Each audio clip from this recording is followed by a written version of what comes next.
ఇవాళ ప్రోమో చూసుకున్నట్లయితే Bigg Boss season 9 Bigg Boss హౌస్లో 5వ వారం క్యాప్టెన్ అవడం కోసం అయితే బిగ్ బాస్ అనేక రకాల టాస్కులు పెట్టడం జరిగింది కంటెస్టెంట్స్కి.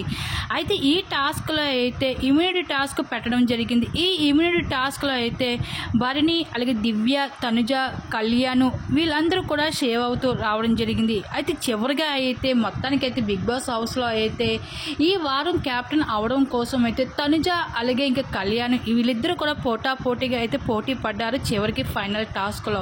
ఇంకా మొత్తానికి అయితే బిగ్ బాస్ హౌస్లో ఎలాగైనా సరే ఈ వారం క్యాప్టెన్ అవ్వాలనేసి ప్రాణం పెట్టి ఆడారని చెప్పవచ్చు ఈ క్యాప్టెన్ టాస్క్లో. మొత్తానికి అయితే బిగ్ బాస్ సీజన్ 9లో ఇంకా 5th వీక్లోని అయితే ఇంకా ఫైనల్గా అయితే కళ్యాణ్ అయితే క్యాప్టెన్ అవడం జరిగింది. మరి కళ్యాణ్ అయితే క్యాప్టెన్ అవడంపై అయితే 5వ వారంపై మీరేమనుకుంటున్నారు? మీ అభిప్రాయం తప్పకుండా కామెంట్ సెక్షన్ షేర్ చేసుకోండి. అలాగే బిగ్ బాస్ హౌస్లో ఈ వారం డబుల్ ఎలిమినేషన్ ఉండబోతుంది అని అంటున్నారు. మీ డబుల్ ఎలిమినేషన్ ఎవరు ఎలిమినేషన్ అయ్యి బిగ్ బాస్ హౌస్ను వదిలి బయటికి వెళ్ళిపోతారో అని మీకు అనిపిస్తుందో మీ అభిప్రాయాన్ని తెలపండి.